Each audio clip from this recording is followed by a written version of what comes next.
Buenos días a todos. Bienvenidos a esta sexta cápsula en el diplomado de Data Science, el curso de Natural Language Processing. En esta cápsula vamos a continuar con lo último que quedamos sobre arquitecturas neuronales, pero esta vez nos vamos a enfocar en generación de texto y arquitecturas sec-to-sec. Con esto quedamos, vamos a pasar a Text Generation. Los modelos Text Generation, como dice su nombre, busca generar una secuencia dado una entrada, dado un estímulo, que esto por ejemplo puede ser simplemente un token que invite a la red a empezar a generar una secuencia, y el modelo más sencillo que hablamos en la cápsula pasada era el modelo autorregresivo, que dado una secuencia de inicio se genera el primer token y este token pasa a ser parte del input, que después genera un nuevo token y este pasa a ser parte del input, y así sigue hasta predecir un token de término o se nos acaba la extensión máxima que soporta la arquitectura de la red recurrente con la que estamos trabajando. Muchas veces estos modelos tienden a seguir, podrían eventualmente seguir generando texto después de este token. No es como que la red al ver este token se tenga que apagar constantemente. Uno esperaría que prediga exclusivamente este token hasta que se acabe la secuencia, pero si es que hay texto generado después de ese token, se considera como texto basura y debería ser descartado. Como hablamos, este primer modelo autorregresivo es el más sencillo, funciona en base a una red recurrente y es nuestro comienzo para entrar a lo que es generación de texto. Eh, Luego podemos agregar modelos un poco más complicados, como sería el transducer con contexto. El transducer con contexto funciona casi igual a lo que hablamos recién. Sigue esta lógica de entregar el output como input del siguiente step de forma autorregresiva, que como mencionamos en la clase anterior, esto puede contribuir a una propagación del error, porque cada vez que vamos agregando hay una tasa de certezas que podemos conseguir, que digamos si es un 0,9, después si pasamos al siguiente y de nuevo 0,9, ahora bajamos a 0,81 y seguimos y cada vez se va achicando y cada vez va disminuyendo nuestra certeza, que es un problema que ocurre con todos los modelos autorregresivos. El error se propaga n veces siendo el n el largo de la secuencia. Con el medidor de contexto lo que podemos hacer es agregar más información al modelo, ya que lo estamos condicionando dado una entrada. Y esto es lo que inicia nuestro modelo sec-to-sec. Se llaman sec-to-sec porque es una división de sequence to sequence. Estos modelos resuelven tareas que, dado una secuencia de entrada, produzca una secuencia de salida, como es por ejemplo la generación de texto, la traducción, etcétera. Antes habíamos hablado, por ejemplo, problemas de clasificación, son sec2many o sec2one, pero es una extensión definida. Aquí nuestra entrada y nuestra salida son del mismo tipo, secuencias o, generalizando, series de tiempo.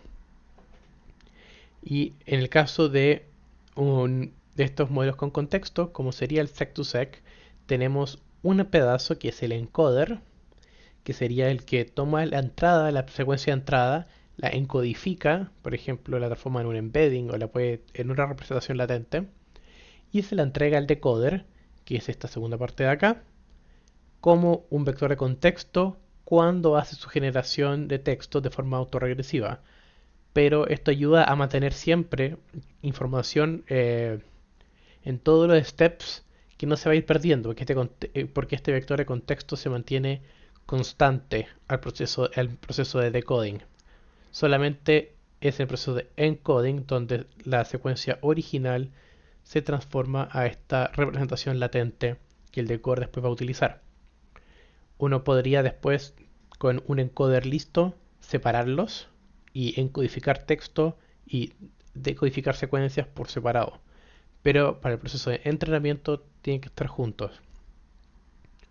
Como mencioné recién, la arquitectura es la de un transducer recurrente condicional, que fue la que hablamos recién, y que el vector de contexto en C, en este caso, es generado por un encoder que también es otra red recurrente. Podría ser una LSTM acá, generar la resonancia latente y después una o más de una LSTM aquí también. El loss se calcula en cada step haciendo una agregación y así se hace un cálculo ponderado de todo el error producido a la generación de la secuencia y el aprendizaje se hace tanto en decoder como en encoder. Como mencioné recién también, la tarea más común para cual se realiza se usa este tipo de redes es Machine Translation y es la que motivó muchos de los avances realizados en arquitecturas sec-to-sec. Este es un ejemplo muy sencillo. Por ejemplo, aquí tenemos el texto He loved to eat, el cual es encodificado con un embedding y primero se pasa por una capa de embedding y después es encodificado. Y esto genera una representación latente que en este caso va a ser S. Luego al decoder se le hace comenzar, en este caso lo hacen comenzar con null o como habíamos visto antes esta S con brackets. Puede ser cualquier token mientras nosotros lo definamos en nuestro vocabulario y esté en nuestra data de entrenamiento. En sí el token no tiene significado respecto a qué caracteres son. No hay ni una representación a carácter de esto. El token es simplemente una forma para decir al modelo comienza a generar texto. Y como pueden ver acá, dado el contexto, que en este caso está como escrito como S, y el proceso de generación, se realiza un modelo autorregresivo aquí que va a generar la traducción, en este caso en alemán. Continuando, otras formas también está el question answering, chatbots, summarization. Son tres tareas que también son sequence to sequence. Dado una pregunta, generar una respuesta. O dado un mensaje, responderlo, como sería un chatbot. Y el summarization, que es dado una secuencia muy larga, generar una secuencia más corta que contenga toda la información clave de la secuencia original, como podría ser la bajada de una noticia o el mismo título de una noticia. El 2016 es cuando esto toma gran empujón con Google's Neural Machine Translation, que es cuando por primera vez hace un cambio grande al sistema de Google para hacer traducciones, el de Google Translate que no ocupa hoy en día. Este fue el primer cambio y lo que hizo fue, primero ocupó una arquitectura sec-to-sec, pero a la hora de encodificar el texto ocupó un modelo VLSTM más complejo de lo que se ocupaba antes de esto. Y con eso se logró mucho mejor accuracy y se pudo traducir de mucho mejor forma. Y desde este año es donde se notó un salto muy grande con la calidad de las traducciones hechas por Google. Pero los modelos de sec-to-sec tienen un problema y es que todavía fallan en secuencias muy extensas.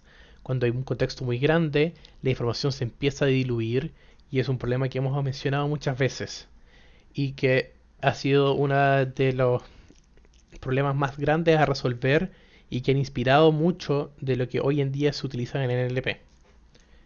¿Cuál es la idea con la que podemos resolver esto? Es proveamos un mecanismo de atención al decoder que permita darse cuenta cuáles son las palabras que más aportan al contexto a la hora de generar un token. Y esto se puede ver así. Entonces, dada la entrada I just want to have a sister, para traducir, podemos ver que el mecanismo toma peso más importante a la hora de decidir qué palabra poner. Aquí es un ejemplo interesante porque pasamos del inglés al francés.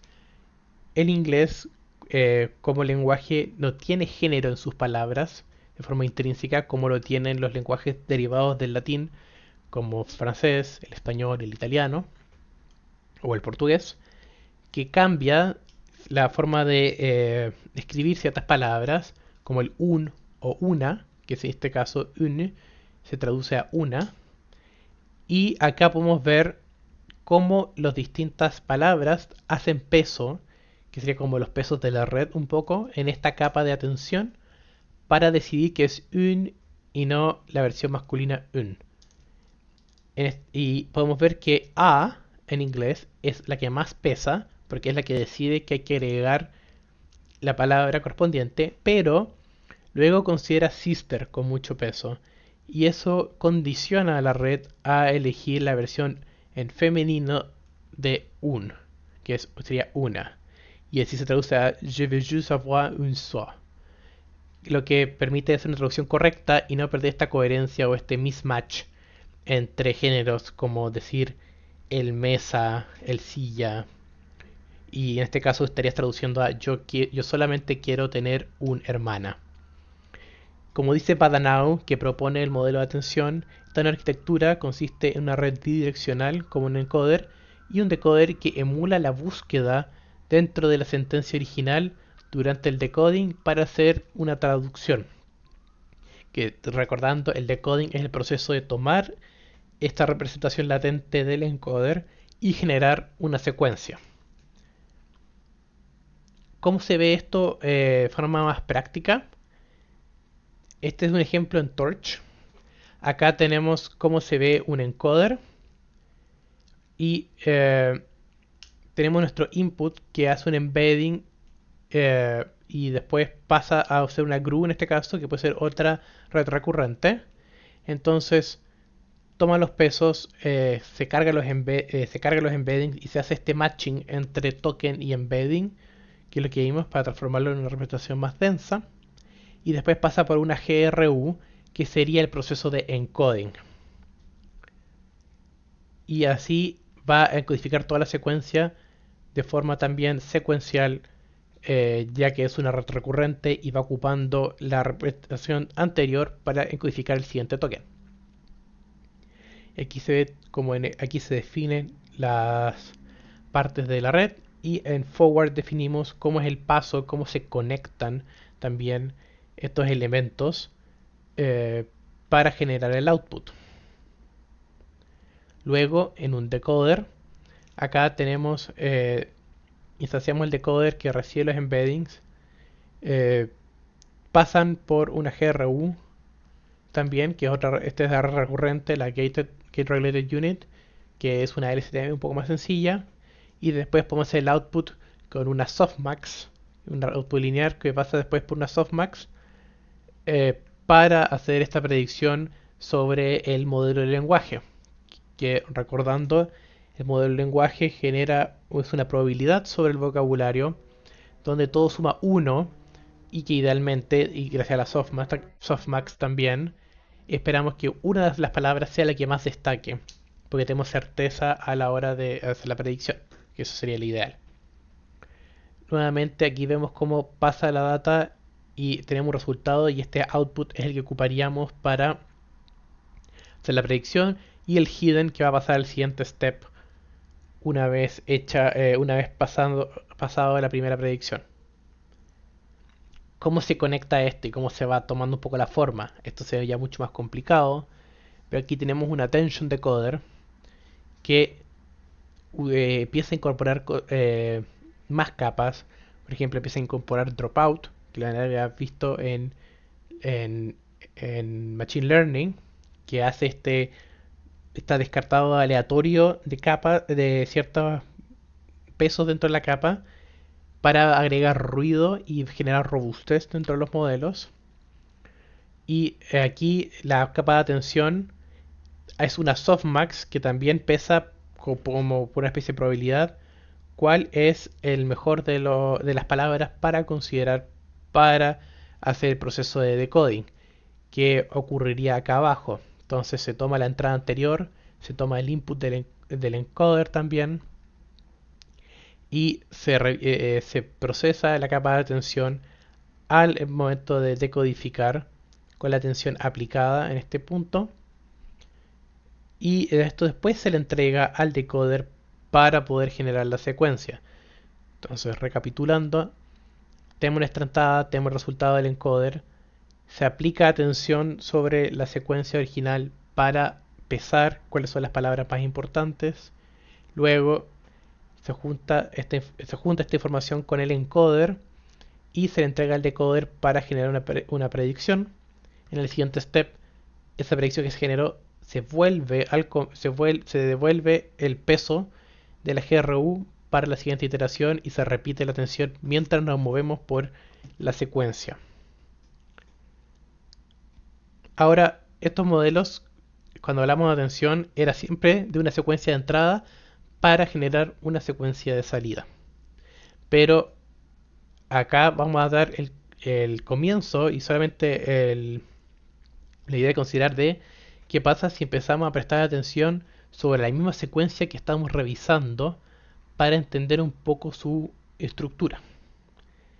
Y en estos dos ejemplos tenemos dos frases muy parecidas, solamente que ahora al encontrar la referencia a la entidad cambia según cómo está escrita y podemos resolver este problema de darle atención a la misma secuencia de entrada para entender cómo existe esta jerarquía, cómo existe este árbol que representa esta secuencia y podemos linkear entidades de forma correspondiente. Eso dejamos para la próxima cápsula. Nos vemos.